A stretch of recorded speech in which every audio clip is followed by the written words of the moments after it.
Resiliente Universal. La verdad es visible para quien sabe cómo mirar. Escucha, siente, resiste.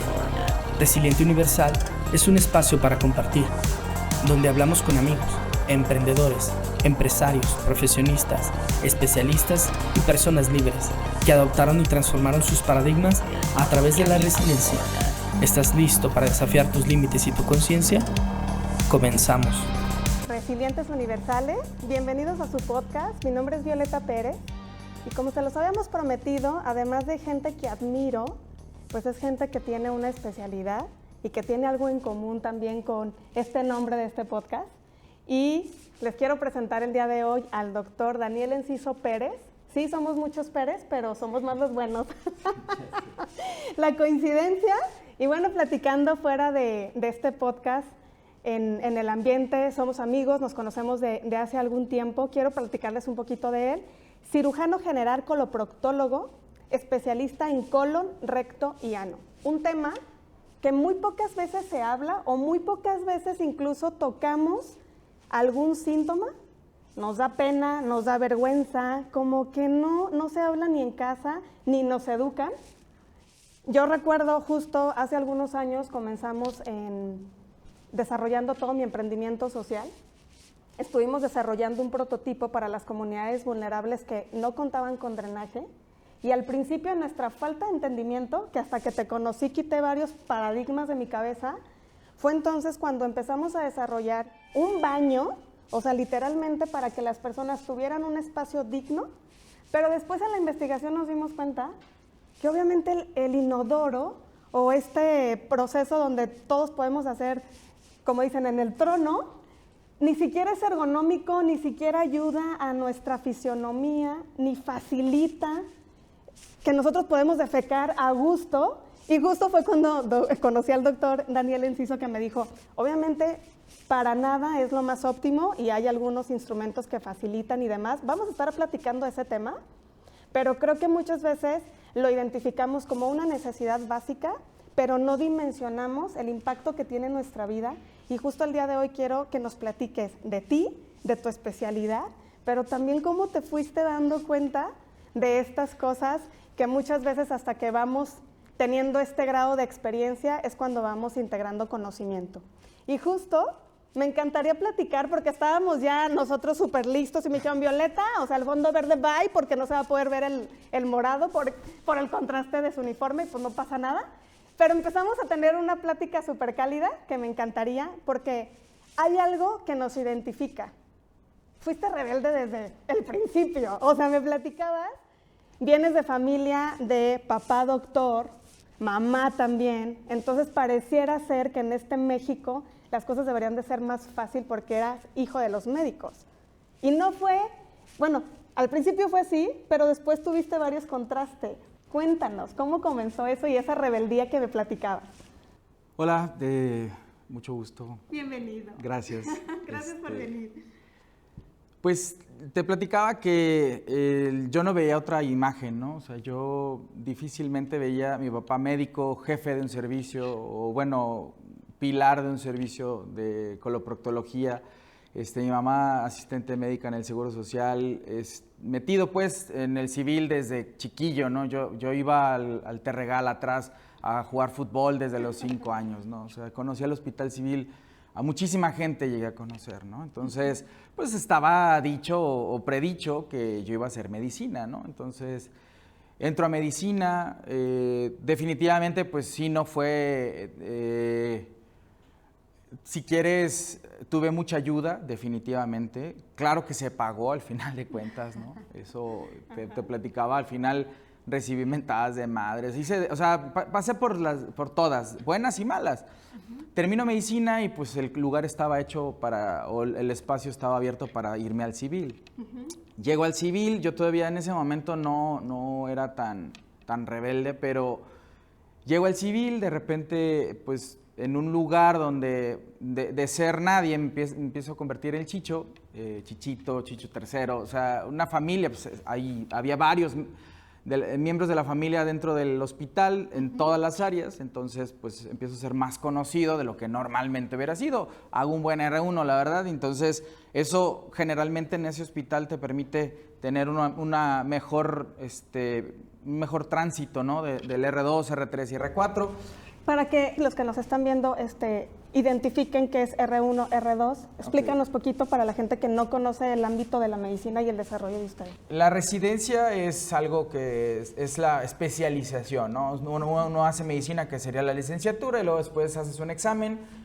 Ese examen es el nacional, el tan conocido o desconocido nacional, y de ahí ya pues, te vas a un hospital, ¿no? Ok. En este caso yo me fui al hospital civil porque estaba enamorado del hospital civil, ¿no? Por todo lo que había visto, por todo lo que había vivido, por toda la situación que conocemos que es un excelente hospital, ¿no? Un muy bonito hospital, pero con todas las deficiencias que puede tener un hospital como ese.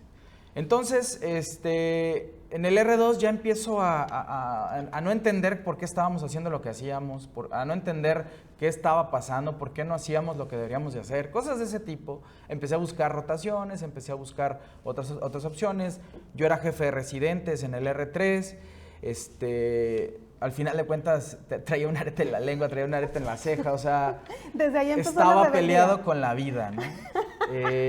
Inclusive, si le preguntas a mis compañeros, la mayoría te dirá que estaba peleado. Entonces, total que llego al R4, me voy a España a buscar otros derroteros. A mí me parecía muy pequeño ya el hospital, entonces me voy a España buscando, y cuando regreso el lugar que supuestamente todo el mundo pensaba que yo iba a tener en el servicio de mi papá, pues alguien más lo agarró, ¿no? Entonces hago la laparoscopía, termino la laparoscopía, una excelente opción me parece, pero no hay un espacio como para integrarme al hospital.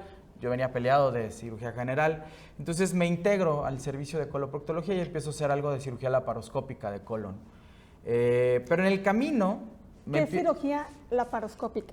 La laparoscopía es la cirugía que dicen que es con que dicen que es con hoyitos, ¿no? Okay. Que algunos dicen con láser, que es en la que haces unas heridas de 1 centímetro, introduces un puerto y por ahí metes una cámara y pinzas especiales para poder realizar resecciones intestinales, te quita la vesícula, apéndice y demás. Generalmente este tipo de cirugía genera menos dolor, ¿no? Okay. Porque se transgrede menos la pared, y en general ha ido avanzando a pasos agigantados en el manejo de la cirugía, ¿no? Por ejemplo, un paciente, lo vamos a volver a tocar más adelante, pero de un paciente que normalmente cuando yo era residente se quedaba 10 días hospitalizado por el protocolo que seguíamos, ahorita se va en 3 días, ¿no? Okay. Entonces, eso mucho tiene que ver la cirugía laparoscópica. El proceso. Okay. Okay. Entonces empiezo a hacer cirugía laparoscópica, pero me quedo corto ahora yo. ¿Pero entonces fuiste de los primeros que comenzaste a usar esta técnica o ya existía? No, ya existía, ya había otras personas, probablemente no hábiles tal vez, digo, hay de todo, ¿no? O sea, pero ya existía, no, en eso no fui pionero, me parece que en lo otro sí, lo que vamos a tocar después.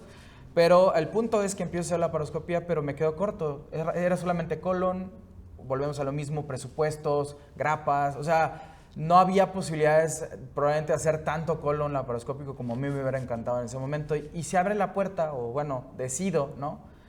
Hay que entender que hijo único de medios hermanos y demás, mi papá no era mi héroe, entonces yo no quería hacer coloprocto. Entonces en ese momento decido hacer coloprocto. Y digo, sí, pero si lo voy a hacer en grande. Entonces me voy a México. Me voy a México, al hospital que es ahora el más grande de México. Me parece uno de los mejores servicios de coloproctología que he pisado, y con uno de los mejores maestros, ¿no? O varios de los mejores maestros que me parece que ahorita son líderes en la especialidad en México, ¿no? Entonces, ¿cuál es este hospital? El Hospital General de México. Okay. Me voy para allá, por supuesto que aquí se hizo, ya sabes, una avalancha y un desmadre, y bueno, fue difícil, pues. ¿Pero por qué se hizo la avalancha? O sea, ¿por qué te fuiste porque para el hijo allá del y jefe, tú tenías que estar aquí? El hijo del jefe del servicio se está yendo a otro servicio. Es una traición. Total que ya por fin se resuelve y demás, ya me voy, me regreso, y cuando regreso pues empiezo a trabajar en el civil. En ese rato pasa una de las catástrofes más grandes, me parece. Se cierran los quirófanos del hospital civil, los quirófanos viejos, por los detalles técnicos de la obra, se tiene que cerrar, entonces eso recorta mucho más de lo que ya estaba recortado, la posibilidad de seguir operando colon laparoscópico, que era lo que a mí me gustaba. Ahora ya pues de coloprocto ya podía operar otras cosas, pero eso nos detuvo demasiado. Entonces, venía regresando de México, uno de mis maestros de allá me invita a trabajar en España, me voy 3 meses a trabajar para allá, regreso acá y continúo haciendo eso, pero en el trans me invitan, ¿no? Del Hospital Civil, yo estando en Sevilla, me invitan a hacer algo, un entrenamiento, ¿no? Y para eso me iban a volar a Argentina. Dije, oye, pero es que estoy acá. Sí, vamos a ir por ti allá y te llevamos a Argentina. Y acá, ¿no? ¿Está bien? Gracias. Me voy a Argentina y esto de lo que estaban hablando era Eras, ¿no? Algo que ya se empezaba a escuchar, ¿no? No Eras como tal, yo hasta ese momento yo no entendía qué era eso, pero ya se empezaba a hablar de algo que se llamaba Fast Track, ¿no? Era así, o sea, un movimiento más rápido de los pacientes. O sea, yo ya me daba cuenta que no podías estar con un paciente con una sonda nasogástrica 4 o 5 días, o sea, eso no era normal, ¿no? Entonces me voy a España, a Argentina, entonces ya empiezo a aprender esto, ¿no? Eras, son varias cosas, pero en específico significa Enhanced Recovery After Surgery, que es recuperación óptima después de la cirugía. Y esto tiene que ver con el manejo transoperatorio. Y me refiero a transoperatorio porque tiene que ver con el pre, trans y posoperatorio. O sea, esto tiene que ver desde que, yo siempre he dicho en mis conferencias, desde que el policía que está en la puerta saludando al paciente de entrada, hasta el policía que está en la puerta saludándolo de salida. Desde ahí todos tienen que estar en el mismo enfoque, pensando en que el que le debe de ir mejor es al paciente. Y en ese sentido, es un protocolo en el cual ponen en el centro del paciente, pero no como en un pedestal, sino aquí abajo. Al que le importa que le vaya bien en la cirugía es a él.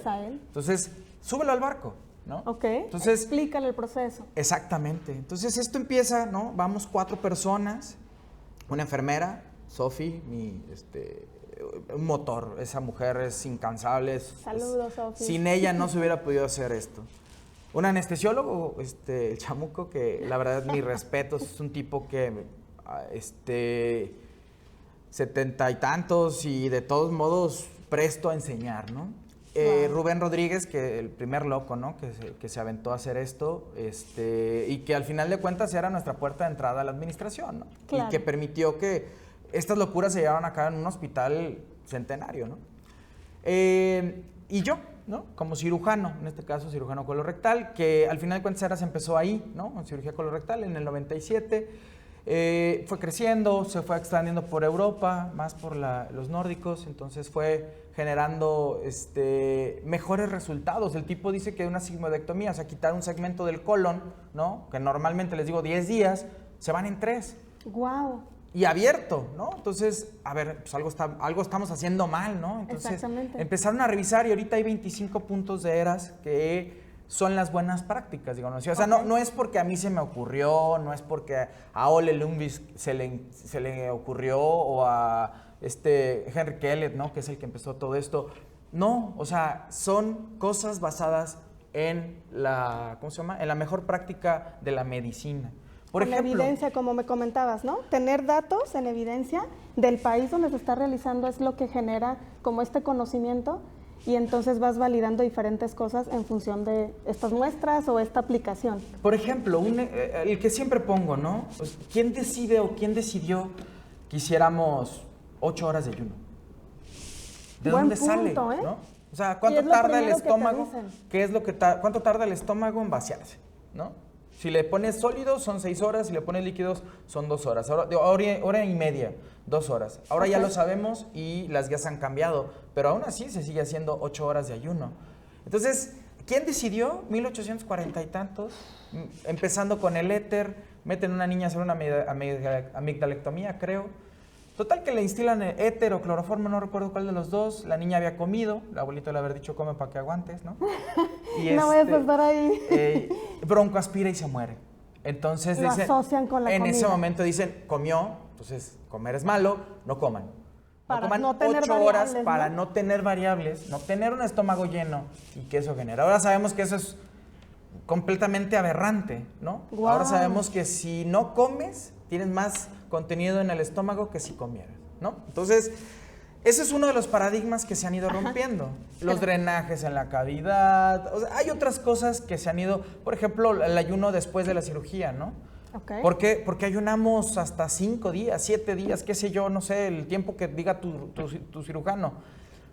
Por desconocimiento, porque al final de cuentas la anastomosis, que es la unión del intestino que yo acabo de hacer, está en teoría a 5 o 7 metros, un vaso de agua, dime qué le va a hacer. Nada.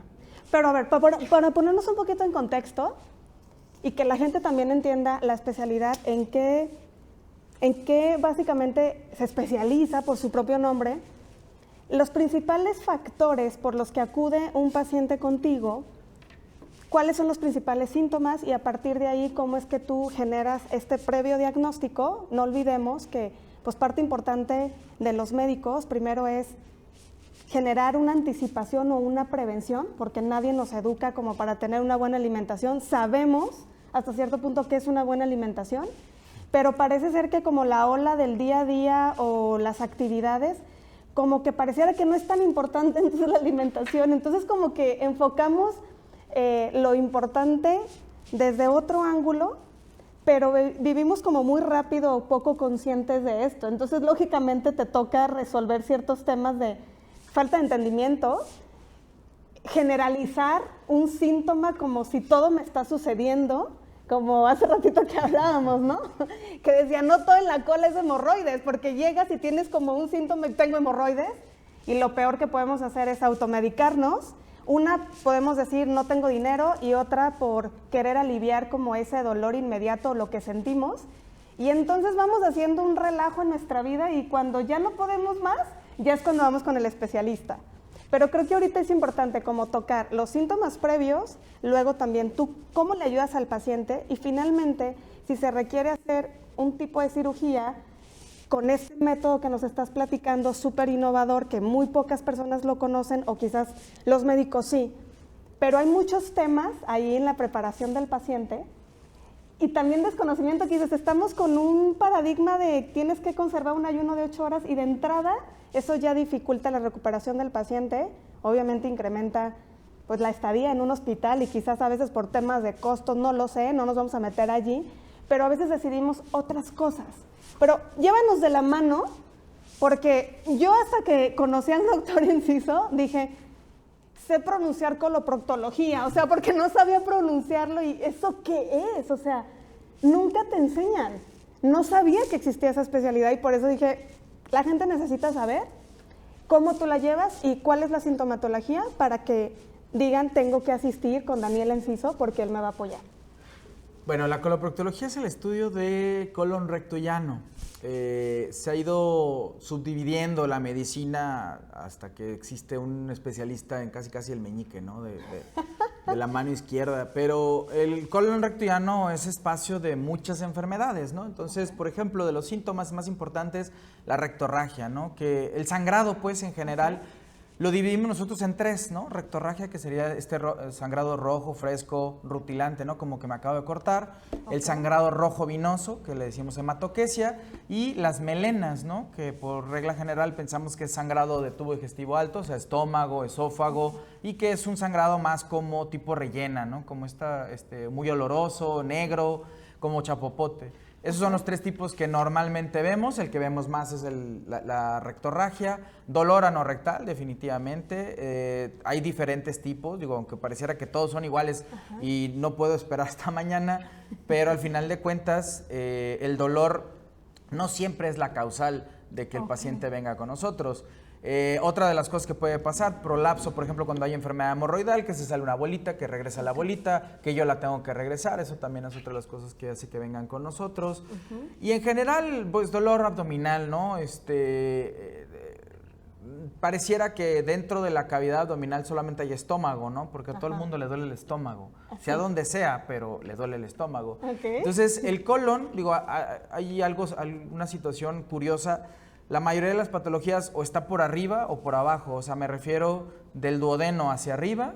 ¿Qué es el duodeno? Estamos hablando de la boca, el esófago, el estómago y el duodeno, y de ahí sigue el intestino delgado. Perfecto, Y el intestino delgado conecta con el colon en la válvula ileocecal y de ahí empieza el colon. O todo está arriba o todo está abajo. ¿no? Ok. Las lesiones en el intestino medio, que vendría a ser el delgado, son alrededor del 2 o el 3%. Entonces, muy poco. Sí.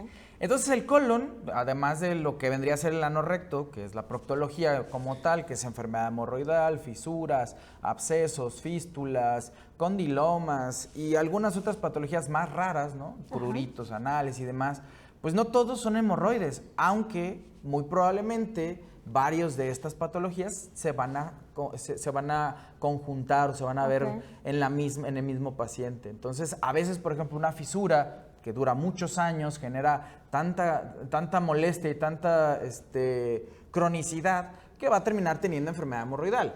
Pero en realidad lo que empezó fue una fisura. Y no se atendió a tiempo. Y no se atendió a tiempo. Entonces, en anorrecto la verdad es que la gran mayoría de las patologías son benignas, digo la gran mayoría, la principal, la enfermedad hemorroidal. Por decirte a números, 1 de cada 2 va a tener enfermedad hemorroidal en cualquier momento de su vida. Y no significa quirúrgicas. Simplemente tanto el sangradito, la molestia, el prolapso, o sea, eso le puede pasar a cualquiera prácticamente. Y eso tiene que ver con nuestros hábitos de alimentación, claro. con la forma en que hacemos del baño. Definitivamente. Ahorita la situación en cuanto al colon es entenderlo. Yo siempre, por eso, al final de cuentas, creo que debemos entender a nuestro cuerpo, pero... Claro. Creo que a veces malinterpretamos el entenderlo como apapacharlo y demás. O sea, sí, claro, definitivamente hay que entender esa parte. Sí. Pero hay que entender cómo funciona, ¿no? O sea, por ejemplo, ¿por qué hay personas que no han terminado de comer o están comiendo o apenas terminan de comer y tienen que levantarse al baño? Esto se llama reflejo gastrocólico y lo da el nervio vago, que bueno, ya nomás por el nombre debería de conocerse. El nervio vago viene desde el cerebro hasta el colon derecho. Y es lo que decía mi abuelita, lo nuevo empuja a lo viejo. Yo huelo comida, veo comida, empiezo a comer y se activa para que haya un movimiento. Ojo, yo hablo del colon porque es mi área, pero también toca estómago, esófago, vesícula biliar, o sea, todo, ¿no? El vago tiene muchas ramificaciones. Entonces, todo esto es entender esa parte. ¿Para qué sirve el colon, no? ¿Por qué me distiendo? ¿Qué es la fibra? ¿Qué es distensión? Distensión es tener gases, ¿no? Hay otro nombre que se llama bloating, que no hay una traducción exacta, pero sería como lo que dice la gente, estar embarado, que esto no necesariamente involucra tener más gas, pero es tener la sensación de estar así panzón, ¿no? Que en la mañana te levantas y no hay problema y en la tarde ya no te puedes cerrar el pantalón. Eso sería la distensión. Y hay gente que se puede confundir, o es lo mismo cuando dice, ¿estoy inflamada de la colitis? ¿O no tiene que ver? Volvemos a lo mismo, son estos dos términos, o sea, no todo es distensión, algunos tendrán como embaramiento, ¿no? El bloating, pero en ese sentido sí tiene que ver con la colitis, mucho, ¿no? Y esto tiene que ver mucho más, o la mayoría de las veces, con el consumo de fibra, ¿no? Que es uno de los puntos importantes que yo creo que necesitamos tocar. Al final de cuentas, lo que comemos, o bueno, hay una frase que a mí me encanta de Hipócrates, o bueno, hay gente que dice que es de él, ¿no? Que la comida sea tu medicina para que la medicina no tenga que ser tu comida. Entonces, ¿de dónde puedo agarrar la fibra? Pues de la comida, ¿no? Claro. De la fruta, la verdura. Pero le preguntas a la gente, oye, ¿qué tanta fruta y verdura comes? No, mucha. ¿Cuánta? Una manzana. No, bueno, está bien. Una manzana, digo, nada más para darles una idea, una manzana tiene 2.5, en el mejor de los casos, 4 gramos de fibra. Y lo que deberíamos de comer son 25 a 35 gramos. No, pues no. Entonces nos quedamos cortos la mayoría de las veces. Creemos que lo hacemos, eso es lo peor. Como dicen, nos chiqueamos, ¿no? Ni siquiera damos lo que necesita nuestro cuerpo. Entonces, ¿qué pasa? De repente, pues le meto algo de fibra, no sé, marcas comerciales, Psyllium Plantago, no es comercial, pero Psyllium Plantagos, Plantago Bata, qué sé yo, 1000 cosas, y de repente comemos normal. Pero luego nos da miedo porque, es que ese es laxante. Y toda mi vida me han dicho que los laxantes hacen perezoso el intestino. Sí, y entonces, que destruyen la flora y un montón de cosas. Lo suspenden y otra vez empiezan con problemas, ¿ves? Me hice adicto al... Entonces... Es entender esa parte, por eso creo que es muy importante que entendamos para qué sirve el colon, ¿no? Digo, fabuloso sería entender para qué sirve todo el organismo, pero en este caso el colon es muy importante porque, digo, lo dice el título de nuestra plática, es el segundo cerebro. Sí. Hay más redes neuronales en el intestino que en la médula espinal. Wow. Las bacterias, que ahora las entendemos mejor, que le llamamos microbiota, y microbioma, que sería los genes que ellas comparten con nosotros, son ahorita de vital importancia para muchas patologías. Hay trabajos de depresión, hay trabajos, por ejemplo, de hígado graso, ya hay inclusive trabajos que hablan sobre tratar la diverticulitis, o sea, la inflamación de un divertículo con probióticos, inclusive de que algunas bacterias pudieran ser las que generen este tipo de inflamación que a la postre llevará a tener un divertículo. Entonces, al final de cuentas, eso es a lo que voy, ¿no? Entender de bacterias me va a ayudar a que la marca que más se vende en el mercado, pues no es la mejor para mi problema. ¿Por qué? Porque hay más de 3,000 marcas en el mercado, hay un montonal de bacterias. Y perdón, pero el que nos venden de puerta en puerta va a ayudar para algunas cosas, pero no sirve para intestino irritable, enfermedad inflamatoria intestinal y algunas otras más. Entonces también ese es otro punto, hay que entender qué probióticos son, qué es un prebiótico, qué es un probiótico, para qué sirven, ¿no? ¿Qué me van a dar, qué me van a ofrecer y a lo largo de la vida qué significa todo esto en mi salud intestinal, ¿no? Al final de cuentas, esto de que, por ejemplo, hazte un enema porque tienes atorado, yo no soy de la idea de que la tubería se tenga que destapar por abajo, se tiene que destapar por arriba. O sea, el enema es el lavado intestinal. Sí, o sea, tengo una historia de una paciente que sí me gustaría comentar porque... ¿De terror o...? Sí, de terror. A ver, cuéntame. Porque la paciente tenía molestias, ¿no? De esas molestias así como, no puedo evacuar y se le dificultaba y no sé. Y a alguien se le ocurrió en buena onda, pues hazte un enema de café, ¿no? Eso te va a salvar la vida. Se hace un enema de café y se voltea el intestino y llega a urgencias al hospital ocluida.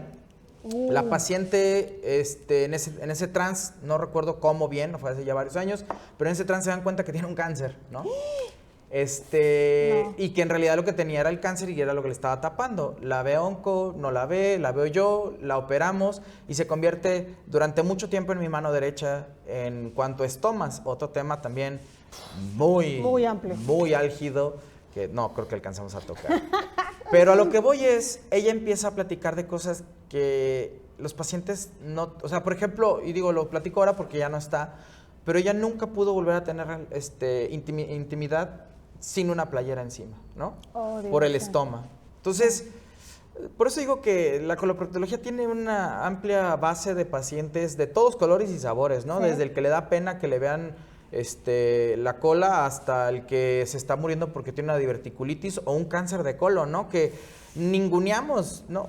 Y quiero decirles que ahorita es la 4ª causa de cáncer en México. Justo. Y que al final de cuentas, si lo viéramos simple y llanamente como es uno de los tumores más tamizables. ¿Qué significa esto? Si yo hago un estudio a tiempo, le puedo reducir el riesgo de cáncer de colon hasta el 90%, a diferencia de mama, a diferencia de cervix. Que digo, me queda claro, el que lleva, la batalla ganada es mama, ¿no? Definitivamente. Sí. Pero en su momento fue cervix. Y cervix, a mí me tocó, cuando yo estaba en la prepa, hice mi servicio social en un lugar donde se hacían, ¿cómo se llama? Papanicolaos. Y llegaba el marido. Yo no sé ahorita si sucede, ya no lo hago, pero llegaba el marido y decía, es que usted no lo va a tocar. El único que la toca soy yo, ¿no? Entonces no dejaban a la mujer hacerse el papanicolao. Está cañón. Entonces esto se fue venciendo poco a poco, ¿no? A tiro de piedra y pico y demás.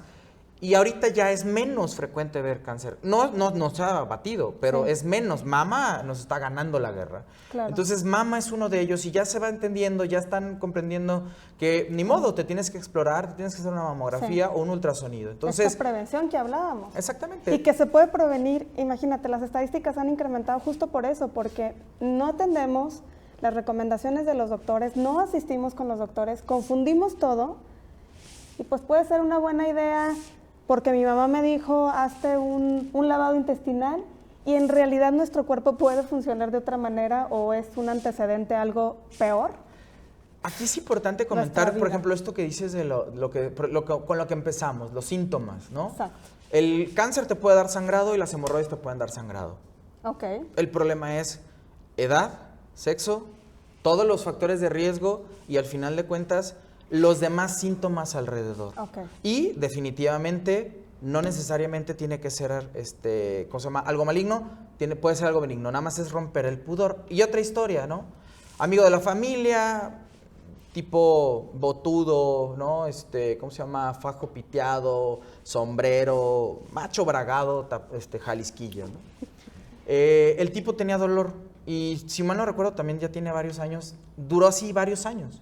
3, 4, hasta 5 años. Aguantan. Dolor, poniéndose cremas, usando esto, usando aquello, hemorroides, fisuras. Todo el mundo le dio media farmacia, pero nadie lo revisó porque nunca se dejó revisar. Un día se hartó y dejó que mi papá, su amigo, lo revisara. Ya no puedo más. Y en ese momento la llamada, ya sabes, oye, tiene un tumor.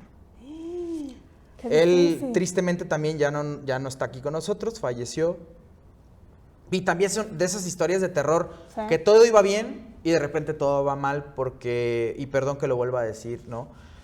Muchas terapias alternativas que terminan rompiendo o disrumpiendo una terapia que tiene. Yo sé, me queda claro, la alopatía no es magia, ¿no? Y tiene su lado malo. Tiene sus efectos secundarios, tiene todos los detalles que siempre tratamos de cuidar que no suceda en un paciente. Pero quitan todos esos beneficios de un medicamento que sí está probado, ¿no? Probado con trabajos pues científicos, claro, por, no sé, un té de moringa o hojas de guanábana o... Así perdí un amigo camillero porque fue a Cuba a ponerse el veneno del alacrán azul, ¿no? Y yo no digo que no sirvan, simple y sencillamente no hay que los avale. No, y el tema, ¿sabes qué? A veces, en mi percepción y en mi experiencia, es que lo generalizan a todas las personas.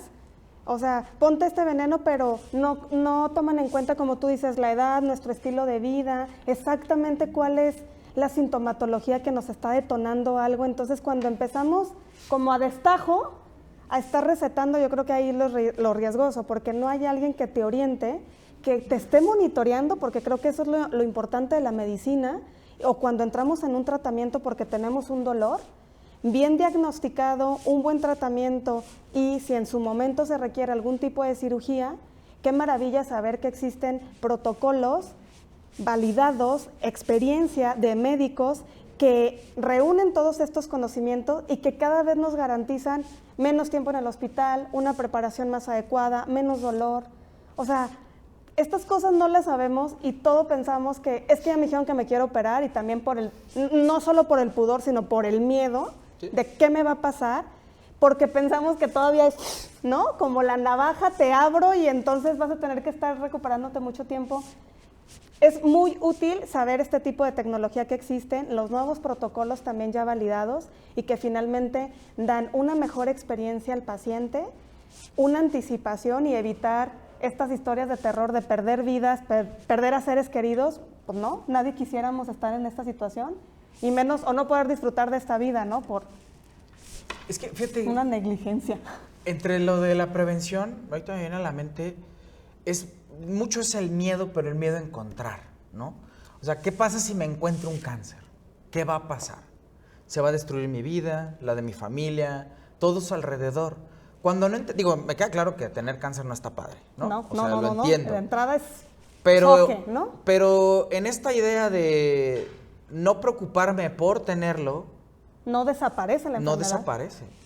Entonces, o sea, entiendo y de alguna manera, no al 100, pero comparto una parte de esto de que tiene que ver con, digo, lo decíamos, ¿no? Con el segundo cerebro. Exacto. Tiene que ver con el estrés. Sí. Todo eso, claro, o sea, se liberan cortisol, se liberan glucagón, se liberan muchas sustancias que son proinflamatorias.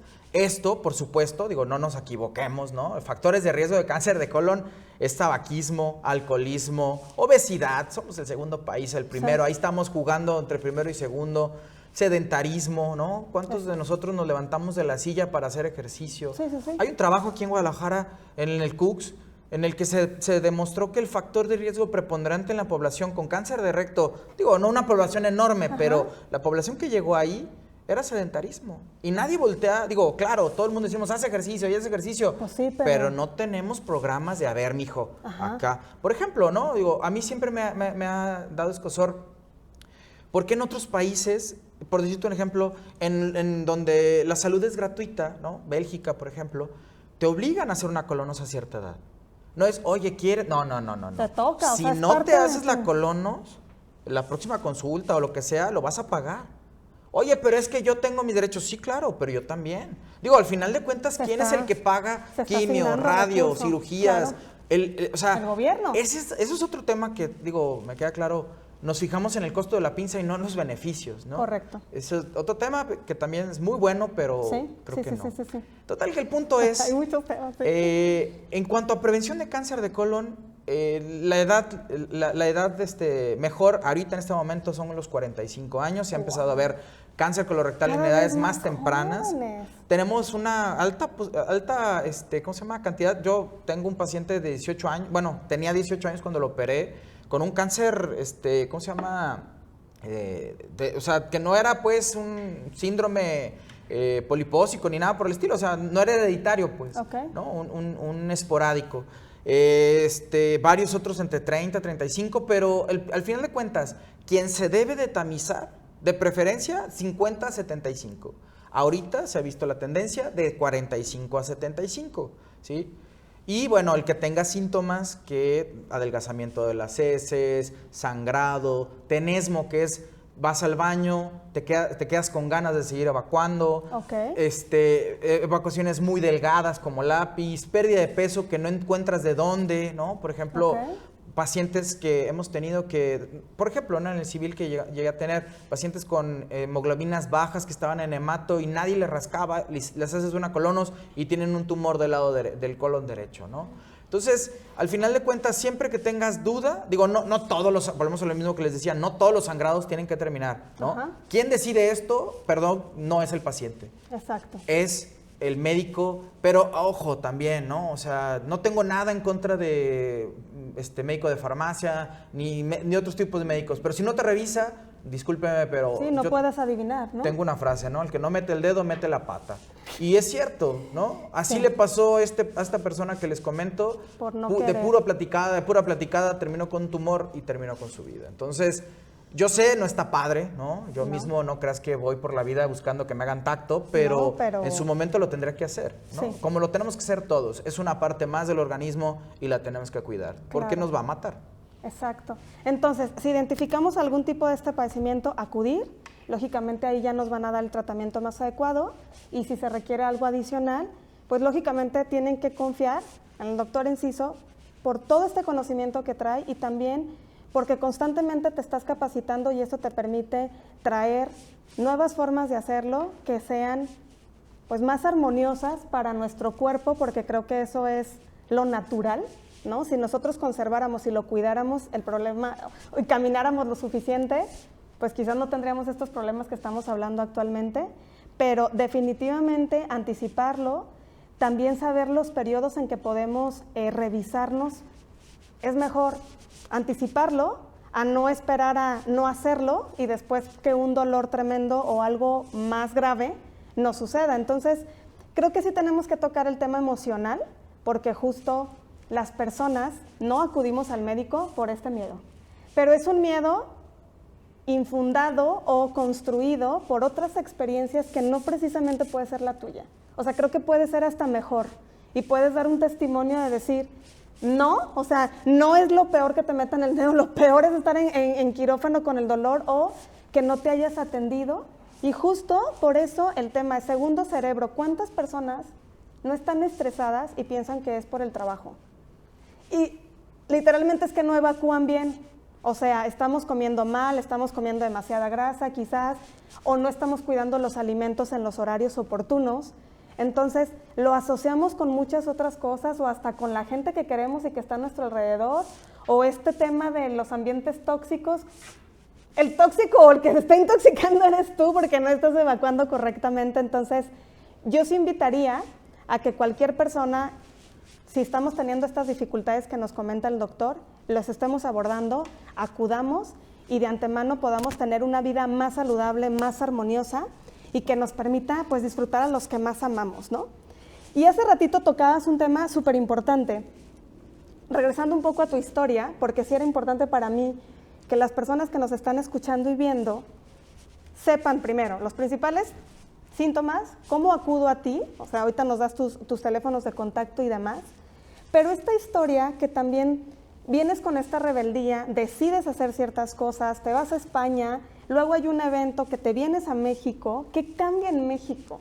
O sea, ¿cómo fue esa experiencia para ti como médico? Porque creo que también nos enfrentamos con o algunas otras prácticas o algunos otros médicos que deciden ejercer su profesión de otra manera, pero creo que has dado un diferenciador, por lo menos en la experiencia que yo tengo con algunos médicos y también con la claridad que explican y con el compromiso de acompañar al paciente, pero eso tiene que ver contigo, no solo con la especialidad, sino todos fueran como tú, ¿no? Entonces, ¿qué cambió? Cuéntanos un poquito de esa historia cuando estuviste en México. Bueno, yo me voy a México porque entiendo que las hemorroides, digo, sí, me van a dar de comer, pero las hemorroides sirven para algo. Okay. ¿No? Entonces, por ejemplo, ese gas que tienes, ¿no? Que tienes ganas de echártelo, pero que algo en tu cerebro dice, no te lo eches porque viene con caldo, ¿no? Viene con algo. ¿Quién decide quién es eso? ¿Qué es eso? ¿Quién decide? O sea, empezaste a cuestionarte muchas cosas de... Empecé a entender, empecé a leer, empecé a revisar, entonces empecé a ver que me faltaba demasiado conocimiento en algo que durante muchos años subestimé, que era la coloproctología, ¿no? Ok. Entonces empecé a entender esta parte del segundo cerebro, por cómo funciona, porque si como fibra funciona, porque si no como fibra no funciona, ¿sí? Porque la proteína es inflamatoria, todo ese tipo de detalles, pero al final de cuentas empezó con el anorrecto, con la proctología. Lo entendí y fue que me fui a México. Y bueno, ya después de esto, eso hablando del por qué me decanté por la coloproctología, ya después de Argentina y Eras, también cambió completamente mi forma de pensar en ese sentido. Empecé a preguntarme esas preguntas que ellos ya se habían hecho. ¿Por qué tanto tiempo en ayuno? ¿Por qué no lo podemos hacer así? Y empezamos a hacer un protocolo que, bueno, durante mucho tiempo fuimos el único hospital en México que lo hace. Ahorita ya somos el único que lo hace porque al final de cuentas creo que el discurso se ha quedado muy abajo, ¿no? Y en ese sentido, Eras, eso es lo que quería comentar, ha sido claroscuro. Claroscuro porque muchos espacios es claro, ¿no? Me acuerdo mucho de Adrián Álvarez, que es el presidente de Latinoamérica, nuestro mentor, un profesor excelente. El tipo es anestesiólogo y no tiene celulares. Wow. O sea, no anda por la calle con un celular corriendo viendo Facebook, no tiene Twitter, no tiene nada y trabaja. No nos va a ver, ¿no? No, sí nos va a ver, lo espero, ¿no?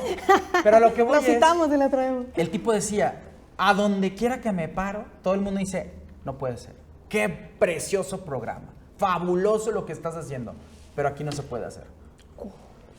¿Pero por qué no? No, es que el anestesiólogo, no, es que enfermería, no, es que camillería, no, es que Juanito, no, es que... Y la verdad es que al final de cuentas tenían razón. ¿Por qué? Por lo que te decía, no es el policía, o sea, el policía del que tú tienes bronca no está en el mismo camino que el otro policía, ¿no? Ese no es el mismo. El camillero, o sea, a lo que voy... Nunca nadie volteó a ver el trabajo multidisciplinario que genera Eras. ¿Sí? Exacto. Yo hace algún tiempo escuchaba a una excelente cirujana, Margarita Morfi, decir, en algún momento del proceso quirúrgico de mi paciente, yo soy el primero, pero en algún momento yo soy el último. El último. Y el que va a ser, por ejemplo, otra cosa que escuché en otra sesión, otro tipo dice, si a mí el nutriólogo me dice no va, no va.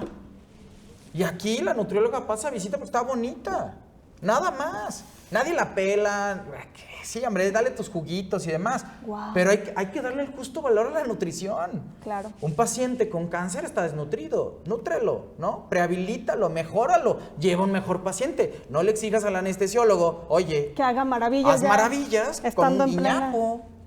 Sí, no, sí es cierto. Entonces tiene que ver también con la capacitación del profesional, con el nivel de conciencia y con este proceso holístico que comenta, sistémico, que tiene que ver con, entras tú, entro yo, esto en pro de un objetivo, pero ¿será que no trabajamos en equipo? ¿Será que...? No, yo crecí en una historia, y digo, es parte de esto, ¿no? Lo que les decía, es 10 días en el hospital, ayuno, sonda nasogástrica, no debes de comer, bla, bla, bla. Pero además también crecí en un ambiente en el cual la sábana que dividía el campo quirúrgico del anestesiólogo era una barda, ¿no? Y era de aquí para acá los changos operadores y de aquí para acá la ciencia, ¿no? Y así fue y es todavía, ¿no? O sea, cuando puede ser tu compadre, ¿no? O bueno, cuando es tu compadre probablemente sea un poquito menos, Sí, menos chango. rudo, ¿no? Es cierto, Pero sí, al no, final no. de cuentas, o sea, tiene que ver con esa parte. ¿Cómo es que al final de cuentas necesitamos tener una comunicación más ¿Asertiva? asertiva y diferente de la que tenemos? Eras, por ejemplo, uno de los puntos es juntarse cada semana, cada 15 días a tocar esos puntos. Oye, ¿sabes qué? Creo que fueron muchos líquidos. Oye, ¿sabes qué? Te pasaste de cirugía. Oye, esto, aquello. O sea, es un equipo. Exactamente. Pero ese equipo, núcleo básico de 4 personas, se le agrega enfermería, se le agrega nutrición, se le agrega rehabilitación. O sea, todos los equipos, desde el policía de la entrada hasta el policía de la salida. Eso es lo que no nos gusta hacer. Y claro, todo eso, ¿no? Siguiendo un protocolo, definitivamente. Y segundo, haciendo, o sea, decía un tipo que me encanta esa frase también, Bill Roth, hace muchos años decía, quien no puede presentar sus estadísticas es un charlatán, ¿no? Si yo vengo aquí y te digo, pues a mí me va re bien, no, pues claro, ¿quién dice? Claro. Pues yo, Pues sí. ¿no? ¿Y ¿Quién quién te vende respalda? pan Pues frío, yo, no? pues, ¿quién vende pan frío? Entonces, acá es lo mismo. Digo, no les voy a enseñar ahorita los números, pero tenemos números de la gente que operamos, no todo es miel sobre hojuelas, Claro. ¿no? O sea, también Hay un proceso hay que de- entender que, o sea, son de muchas variación. cosas. Pues es que, o sea, el humano es el ser más complejo, o sea, a la vez perfecto, pero tan complejo que entiendo toda la variación y por eso la medicina sigue evolucionando y el conocimiento. Pero tocas 2 temas súper importantes que a mí me parece que pegan, no solo en el área de la medicina, obviamente el que tú nos transmitas la experiencia de primera mano a lo que te has enfrentado y que tiene que ver con, por eso invitarte al podcast, ¿no? Porque has sido resiliente a pesar de la estructura sistémica. Una cosa tiene que ver, no estamos acostumbrados a recibir retroalimentación, o sea, No. aparte, entiendo que el médico con toda su preparación, pues la verdad es que mis respetos porque llevan demasiado tiempo estudiando, siguen estudiando, o sea, su vida no termina allí y es cansado, o sea, la labor de ser un médico no para cualquiera, en principio. Y luego parece ser que alimentamos nada más el ego con ese conocimiento y entonces ya no tolero o no permito que alguien retroalimente. Entonces, la forma o el esquema que tú vienes a plantear aquí en el podcast, obviamente tiene que ver, quitarnos el ego, reconocer que hay ciertos factores que pueden afectar, pero también tener esa apertura de decir, tienes razón, o sea, no era el agua suficiente, vamos haciendo esta prueba, que vaya perfeccionando la aplicación, pero que también forma parte de nuestra realidad y de nuestro universo, o sea, somos perfectibles y todo por sí mismo es mejorable, ¿no? Entonces, creo que el aprendizaje y lo que te vas dando cuenta de este descubrimiento, yo me quedo con esas cosas increíbles, que la rebeldía también te llevó hasta un punto de, ok, lo hago, otro, ¿cómo lo hago diferente? Otro, ¿cómo me salgo donde no estoy a gusto?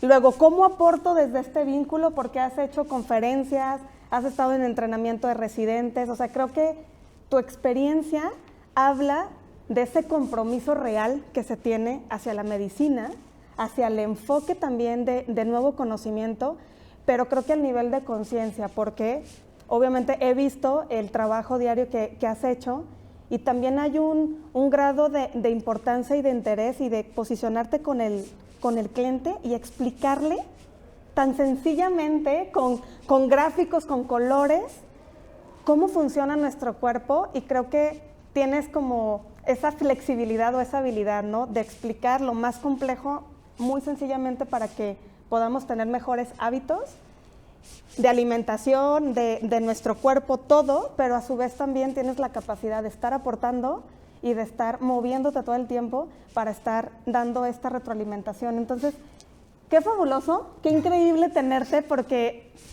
lo vuelvo a mencionar, pocos médicos se especializan en eso. Último historia, ¿no? ¿Quieres resiliencia? El día que presentamos en la dirección del Hospital Civil de Guadalajara lo presenté frente a 6 cirujanos, maestros, jefes de servicio, subdirectores, todos se burlaron, por supuesto, todos me dijeron que cómo no iba a ponerles, y a la fecha debe haber más de 150 pacientes operados bajo ERAS en ese hospital. No todos les fue como yo quisiera, definitivamente, no es magia. No. O sea, uno de los puntos importantes de ERAS es que te permite controlar lo más controlable. Exacto. Tabaquismo, alcoholismo, líquidos, cirugía, o sea, abordaje y demás. Pero no es magia, ¿no? Hay frases contundentes en la anastomosis, por ejemplo, intestinal. Hice todo bien y el paciente le fue mal, ¿no? O sea, así pasa también, ¿no? Es un organismo vivo que también se va a defender. Entonces, al final de cuentas, me acuerdo mucho de ese día en esa sesión. ¿Qué pasó? Ajá. No, bueno, estaba el director era psiquiatra, perdón, Ajá. todavía, ¿no? Pero era psiquiatra y el tipo dijo, bueno, pues él viene con algo diferente, ¿no?